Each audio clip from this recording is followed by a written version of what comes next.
Mukhang inabangan ng televiewers ang pagtatapos ng Black Rider noong Biyernes, July 26, 2024, dahil mas mataas ang rating nito sa katapat na FPJ's Batang Quiapo.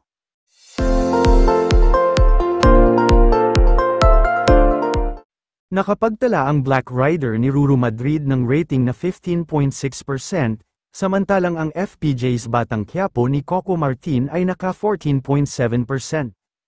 Mataas din ang sumusunod na Widow's War na naka 11.7%, ang katapat nitong Pamilya Sagrado ay 6.7%.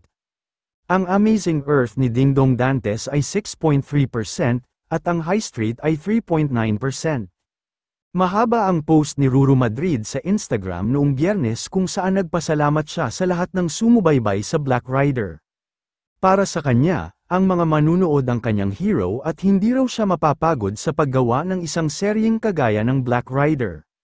Bahagi ng kanyang mensahe, hindi ako mapapagod gumawa ng mga proyektong katulad ng Black Rider, kung saan ay ikukwento namin ang realidad ng buhay, kahalagahan ng isang pamilya at pagiging isang bayani sa ating bayan at lahat ng ating mga mahal sa buhay. Nang sumunod na araw ay nag-post siya uli ng Hanggang sa Muli, Black Rider.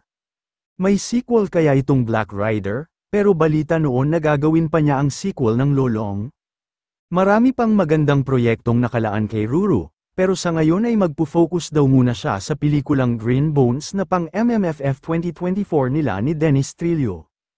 Ang kapalit ng Black Rider na nag-umpisa na noong Lunes ng 8 PM sa GMA7 ay ang Pulang Araw nina Alden Richards, Sanya Lopez, Barbie Forteza, David Lococo, at Dennis Trillo. Maraming blessing ang dumadating kay Ruru Madrid at nagpapasalamat siya sa GMA Public Affairs sa magandang pag-aalaga sa kanya sa mga projects. Ang tanong ngayon, matutuloy pa ba ang Lolong sequel tulad ng naunang napabalita noon or ang Black Rider ang magkakaroon ng sequel dahil sa magandang ratings nito?